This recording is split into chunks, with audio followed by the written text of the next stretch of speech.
घटना इंसानियत को, हमारे देश को शर्मसार करने वाली है, क्योंकि एक विदेशी महिला जो भारत में अपना इलाज करवाने के लिए आई थी और उसी विदेशी महिला के साथ अस्पताल के अंदर एक युवक रेप करता है। और जो महिला थी, उसकी बेटी ये चीज़ अपनी आंखों से देखती है। उसकी माँ चीख रही थी, चिल्ला रही थी, बचाने के लिए मदद मांग रही थी और उसकी मासूम सी बेटी खड़े होकर ये नज़ारा देख रही थी। लेकिन सवाल ये है कि आखिर वो लड़के ने इस घटना को कैसे अंजाम दिया। जब वो पकड़ा गया, उसने क्या जुर्म कबूला, ये घटना कहाँ की है, वो महिला कहाँ की थी और पूरा मामला क्या है, इसको जब हम आपको शुरू से बताएंगे तो आपके पैरों तले ज़मीन निकल जाएगी। तो चलते हैं और ज़रा इस घटना को विस्तार से जानते हैं कि कहाँ देश को शर्मसार करने वाली घटना कैसे हुई। तो चलते हैं। तो दोस्तों, मेरा नाम माज है। उम्मीद है कि आप सब अच्छे होंगे, सुरक्षित होंगे और आप लोग इतना सारा प्यार दे रहे हैं वीडियो में, कमेंट्स बॉक्स पूरे भर दे रहे हैं और जिन जिन लोगों ने कमेंट्स किए हैं उनके कमेंट्स को मैं आखिर में पढ़ूंगा, तो इसलिए वीडियो के आखिर तक बने रहे। हो सकता है कि आपने भी कमेंट किया हो, मैं आपके कमेंट्स को पढूं, और अगर नहीं किया है तो जल्दी से नीचे जाएं और एक कमेंट्स कर दें अपना नाम, आप मेरी वीडियोस को कहाँ से देख रहे हैं, कहाँ रहते हैं और क्या करते हैं। तो वीडियो है जो आज की घटना है वो दिल्ली से सटा जो गुरुग्राम है वहाँ की है। गुरुग्राम का सेक्टर 51 है और वहीं पर एक बहुत चर्चित फेमस हॉस्पिटल है।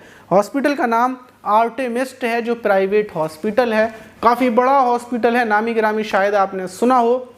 उसी हॉस्पिटल के अंदर 9 जुलाई को एक कजाकिस्तान से एक महिला आती है, मतलब कजाकिस्तान देश की रहने वाली थी और वहाँ से वो विदेश से भारत आती है। भारत वो इस वजह से आई थी कि महिला की उम्र 51 साल है, उसके साथ में उसकी बेटी थी और दिक्कत ये थी कि जो उसका घुटना है, घुटने में प्रॉब्लम थी, वो उठने बैठने में उसको दिक्कत हो रही थी, तो इसलिए अच्छे इलाज के लिए वो भारत आती है और भारत का जो गुरुग्राम का हॉस्पिटल है वहाँ पर पहुँचती है। 9 जुलाई को सारे चेकअप वगैरह होते हैं, 10 जुलाई को सारी चीज़ें हो जाती हैं और 11 जुलाई को उसकी जो घुटना था उसकी सर्जरी होती है, 12 जुलाई को भी होती है। दोनों दिन उसका इलाज होता है, ट्रीटमेंट होता है। 13 जुलाई को उसको एक प्राइवेट रूम था उसमें शिफ्ट कर दिया जाता है। वो उस रूम के अंदर थी और उसकी बेटी भी थी। सब कुछ अभी तक बिल्कुल ठीक ठाक चल रहा था, पूरा हॉस्पिटल सब कुछ था, नॉर्मल बात थी।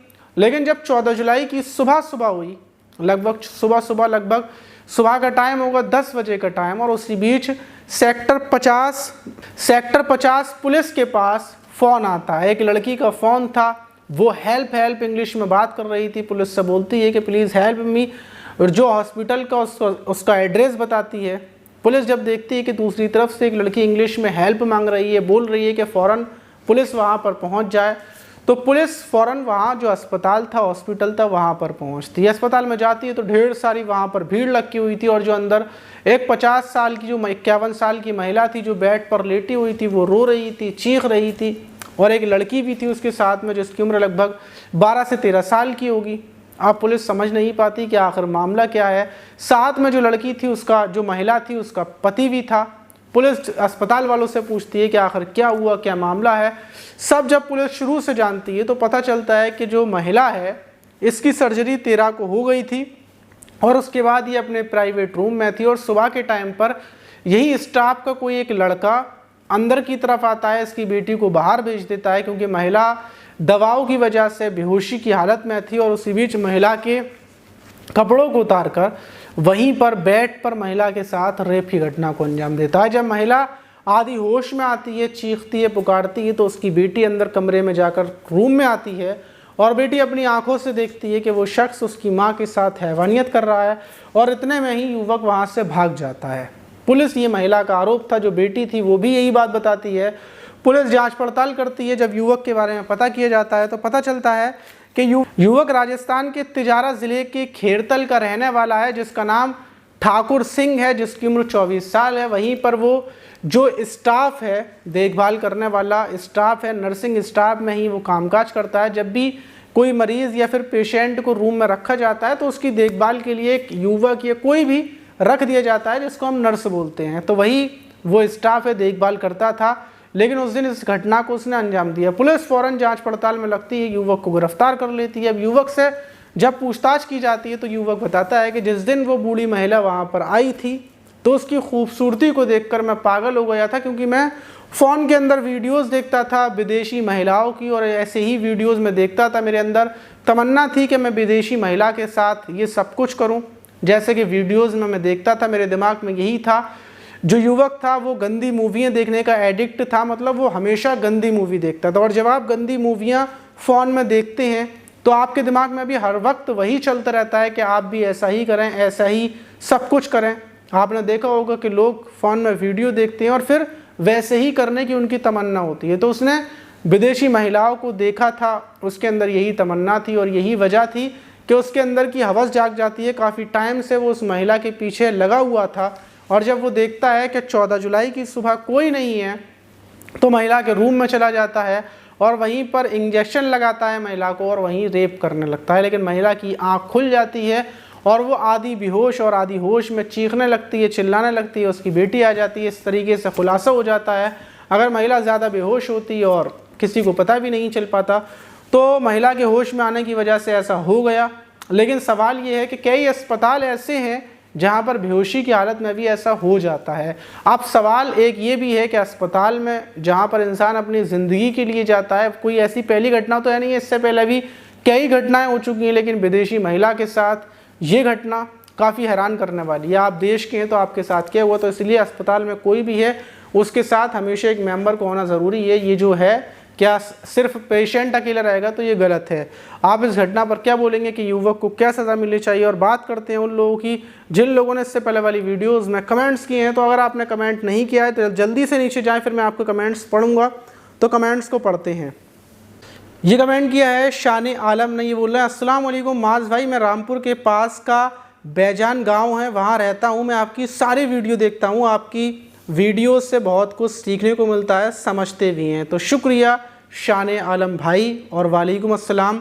और अज़हर आप बोल रहे हैं अस्सलाम वालेकुम भाई, आपका बहुत बहुत शुक्रिया कि आपने मेरा नाम लिया। मैं अज़हरुद्दीन अहमद, मेरी लाडली बेटी है सादिया खातून, कुशीनगर ज़िले से हैं। आपके बाल का स्टाइल मस्त है, ऐसा ही रखिए। तो फिर मैं बाल नहीं कटवाता हूँ, क्योंकि ढेर सारे कमेंट इसमें यही हैं कि मेरे बाल बड़े अच्छे हैं और मैं बालों को ना कटवाऊँ।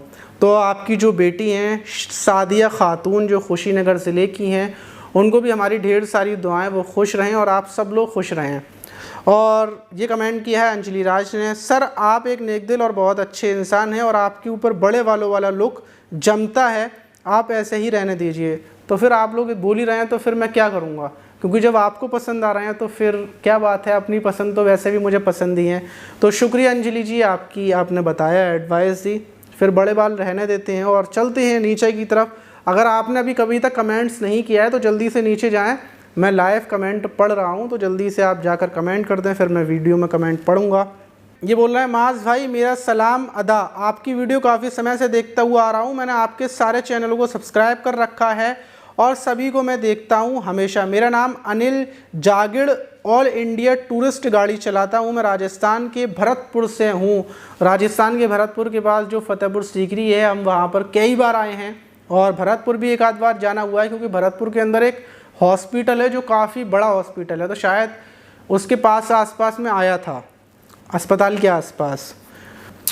सुधी देवी बोल रही है नहीं भाई आप बाल मत कटवाना, आपका बाल बहुत अच्छा लगता है। तो शुक्रिया, आप लोग मेरी तारीफ़ करते हैं कि मेरे बाल बहुत अच्छे लगते हैं, तो फिर बालों को रहने देते हैं, इनको आज़ाद। यहाँ तक फिर मैं करवा लेता हूँ या फिर यहाँ तक, लेकिन फिर तो ज़्यादा अच्छे नहीं लगेंगे। बोल रहे हैं हमारा भी नाम लीजिएगा भैया, ज़िला गोरखपुर खानजानी से हैं विनय सरकार। ओहो विनय सरकार। ये बोल रही है माज में रहने वाली पर भड़ी की हूँ, मेरा नाम यशोदान खाते है। अच्छा जी।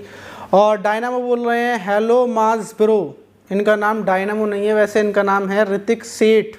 तो भाई अपना नाम आप ऋतिक सेठ कर लें, ये डायनामो कौन है ये भी बताइए। ये बोल रही हैं भाई आपकी वीडियो अच्छी लगती है, मेरा नाम ऋतु है, थैंक यू सो मच। तो थैंक यू किस लिए, अच्छा वीडियो अच्छी लगती हैं। और विजय कुमार बोल रहे हैं भाई आपका हेयर स्टाइल बहुत अच्छा लगता है, हमने आपको शुरू से ही इस हेयर स्टाइल में देखा है, तो आप चेंज ना करें, कोई ज़रूरत नहीं है चेंज करने की। Love you too. और पाकिस्तान सिंध से हैं विजय भाई। तो शुक्रिया विजय भाई कि आपको हमारा हेयर स्टाइल अच्छा लगता है। वर्ल्ड ब्लॉग बोल रही हैं आज मेरे कमेंट को नहीं पढ़ा। वर्ल्ड ब्लॉग जी आपने कोई कमेंट नहीं किया, बस आपने सवाल किया है कि मैंने आपके कमेंट्स को नहीं पढ़ा, तो मैंने आपके कमेंट्स को पढ़ लिया है।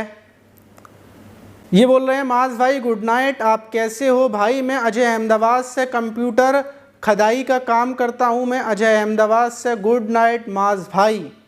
आप कंप्यूटर मतलब खदाई क्या होती है? मतलब कंप्यूटर सही करते होगे ना, वो कंप्यूटर सही करने का काम करते होगे।